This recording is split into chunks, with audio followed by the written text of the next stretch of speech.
Behind the glitz and glamour of Mzbel's music career lays a dark history of scandals and controversies that nearly destroyed it all. Hi, I'm Chronica, and I tell amazing stories about both interesting and controversial personalities in Ghana. And today, we are uncovering the shocking truths behind the secret disclosures, crazy betrayals, and salty beefs that almost ended Mzbel's music career. Every chapter of this story is more crazier than the last. Kindly subscribe, share, like, and comment. The controversies of Mzbel and Nana Ekuwa-Amoah, aka Mzbel, started from her final academic year at Ebuakwa State College in Chebi when she entertained her male friends in the girls' dormitory. And as a result, the school authorities expelled her and one other mate from the boarding house. So, Belinda and her friend went out into the Chebi township to look for a single room to rent. And luckily, one old woman gave them a room free of charge to stay in. The room even had a bed inside already. However, there was a dark mystery surrounding the room that the woman did not disclose to them. Like with weird face. Well. The thing is that this room and bed is used for dressing corpses. In that family, whenever there is a funeral, that particular room and bed is what they use for laying the deceased in state for wake keeping. Like, I don't remember exactly, but you said there be a drama chair, a big so. Yeah, and we don't sleep. A bit now, Panoso sa ne ya hagi ya ho sa na ade ache. Ansa ne beda. After completing the senior secondary school, Belinda went to Ghana Institute of Languages to study to become a bilingual secretary, and then Manifold College to study media productions. After her internship with GBC Radio 1 as host for the program Mofra Chepim, she will go on to secure jobs with various media firms such as Groove FM as host for the Kiss on Groove program, TV3 as production assistant for the Gold Blast show, and later the Talking Drum show. In 2002, Miss Belinda secured a part-time job with Hash Hash Records, a brand new recording studio that was being set up at Awudome. She often found herself doing demo and test recordings with the sound engineers. And when the studio started operations, almost every new patron that will visit the studio react positively to Belinda's voice and rhythm in the test recordings and proceed to ask the same question over and over again. When will these songs come out? When will it come out? When are they coming out? So, one day, the owner of the studio advised Miss Belinda to give music a try. She agreed, and therefore, they recorded her first album, Awosome.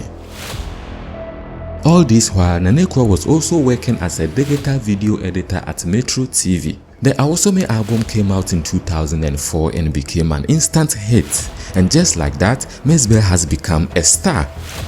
The 24-year-old dropped 16 years a year later, and it also became a banger for many years. Even today, people still go crazy for 16 years. Hey, did I say today? Yeah. Wait, we've come too far.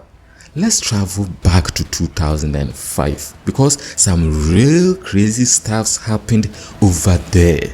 But it's true, people still go crazy over 16 years. Hi, welcome to 2005. At this moment, Mzbel is the hottest cake in the country due to the lyrics of her songs and as well as her choice of dressing. Everyone is crazy over Mzbel. So, when she got booked for a show at KNUST campus, the venue was fully packed. The fans wanted her to perform all night long, and so... And after we finished performing, they keep saying, last one, then we'll perform again. And then they will say, last one. We did that several times. I got tired. I told them, after Prayer and Castro, we'll come back. They said, no. So as we tried to exit the stage, one guy grabbed my leg and he started pulling me into the crowd. So I started screaming, seriously screaming. They were pulling me. So a few people on the stage were also pulling me up. So pulling up, pulling down. And then before I realized, they pulled my pants. left with my underwear, and then I was wearing trainers, and the lace was tied to my Like, to my ankle. So the lace got so tight, it tied me so hard that I just blacked out. You may think that since Mzbel did not actually plan to become a musician, a terrible incident like this would make her lose interest in the music journey. But you would be wrong because I don't give up. I don't know how to give up. I believe I have to succeed. I believe I have to work hard. I want to work hard, make some money, get some street kids out of the street. So the next year, Mzbel went on a UN-sponsored musical tour in Liberia, and once again she got attacked, but not by the fans in Liberia.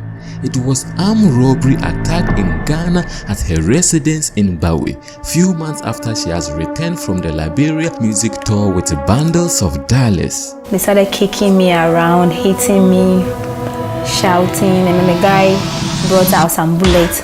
He showed to me and he said, they've been asked to kill me. They're not going to kill me. So if they ask me to give them dollars, I should give them dollars.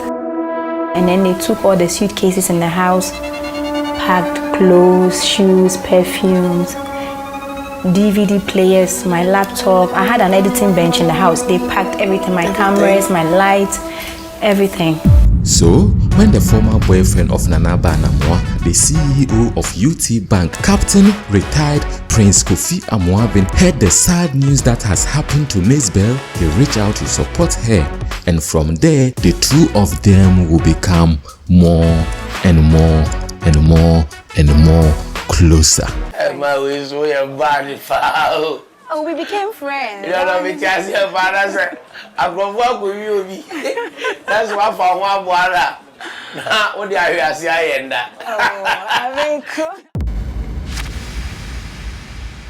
Fast forward to June 2011, the attack direction will take a U-turn as Mzbel and her boyfriend at the time, Maxwell Mensah, will attack a police officer at Tudu. So, according to multiple eyewitnesses, Mzbel and her partner caused a traffic jam by parking their vehicle at the wrong place. Therefore, a police officer who is on patrol there requested for the driver's license, but Maxwell ignored the police and started the car to drive away.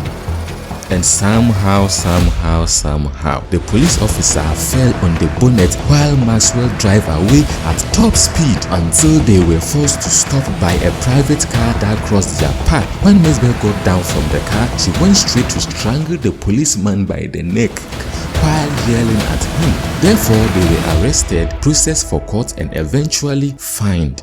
Few months later, Mzbel would release a new song titled Bonnet to critique the police. But when a journalist from News One confronted Mzbel about the bonnet, she said, "No, I was just talking about a social issue, something that I witnessed in Nigeria." We are in March 2015 and Mzbel is set to release 4 solid singles. Therefore, as part of her media tour, she appeared as a guest on the Restoration show and the host asked her that, I believe in Jesus Christ.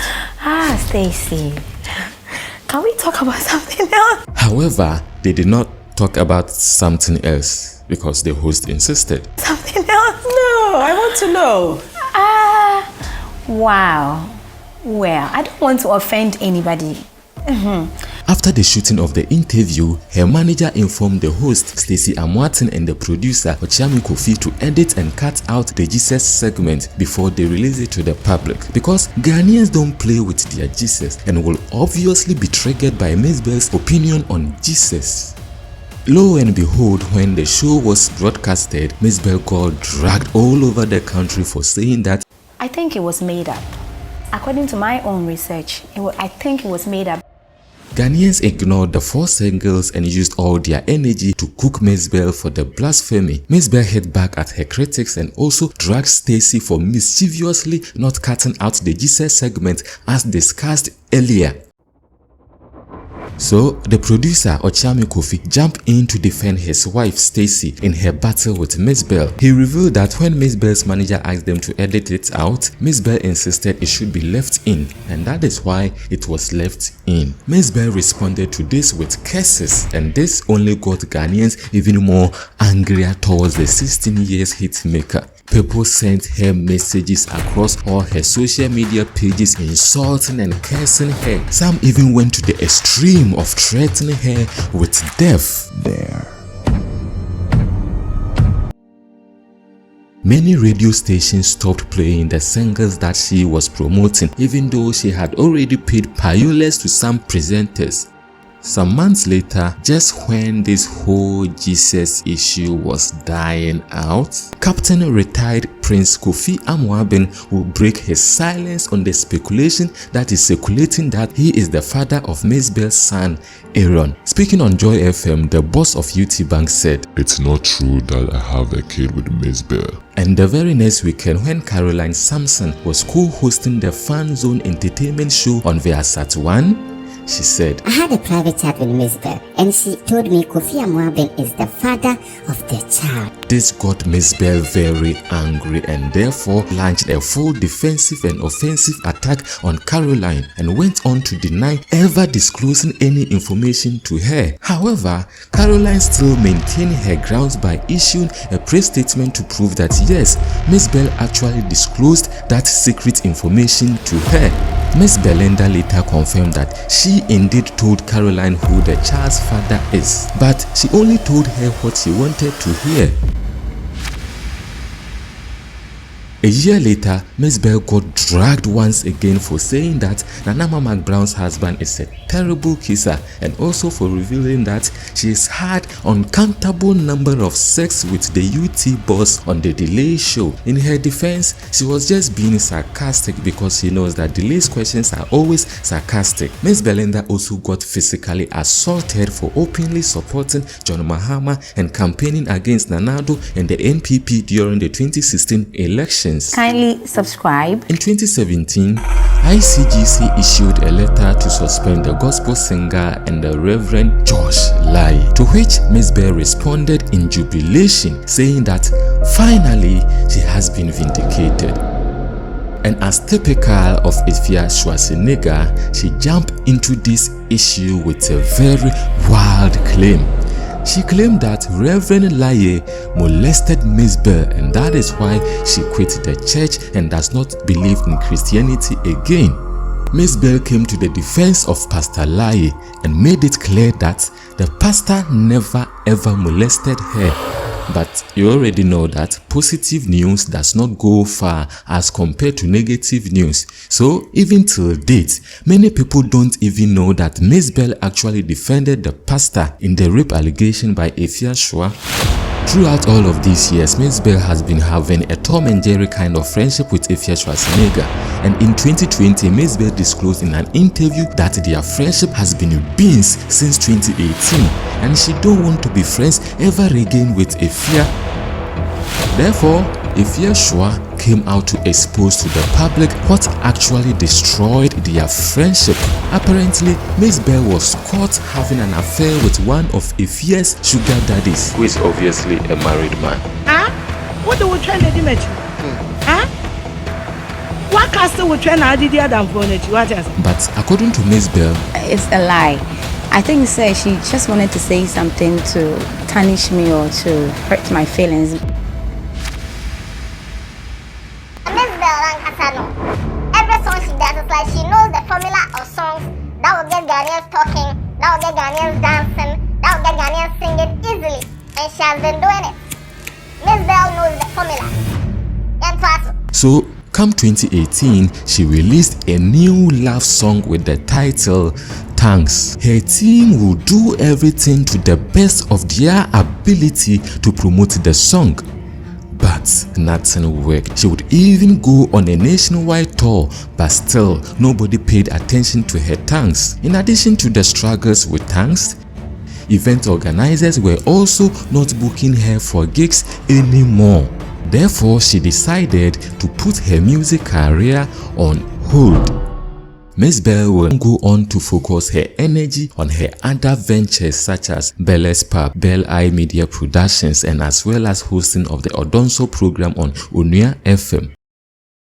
However, whilst minding her own business, Abeku Santana called Mzbel a former artist.